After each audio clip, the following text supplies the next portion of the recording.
మా ఊరు నుంచి 1 కిలోమీటర్ నడిచి ఆంజనేయ స్వామి గుడికి వెళ్తున్నాను.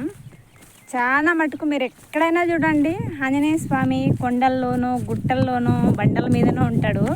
అలా ఎందుకు ఉంటాడు అంటే లంకకి వెళ్తూ ఉంటాడు కదా ఆంజనేయ స్వామి. ఎక్కడ అలసిపోయి అడుగు పెడతాడో అక్కడల్లా శిలయ్యో రాయయ్యో బండయ్యో వెలిసినాడంట ఆంజనేయ స్వామి. అది కాకుండా ఈరోజు ఆంజనేయ స్వామి పుట్టినరోజు అని ఈరోజు గుర్తొచ్చి మరీ టెంకాయ కొట్టుకోవడానికి వెళ్తున్నాను.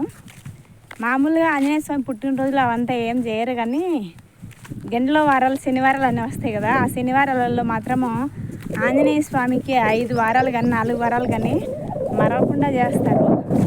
మా ఊరు మాత్రం లేదు, కానీ పక్కన ఊరు దగ్గరగా ఉంటుంది. పక్కన ఊరికి మా ఊరికి మధ్యలో ఆ గుడికి అయితే ఇప్పుడు వెళ్తున్నాను. ఇంకా విషయం ఏంటంటే ఆంజనేయ స్వామికి మామిడికాయ తీసుకొని పోతున్నా.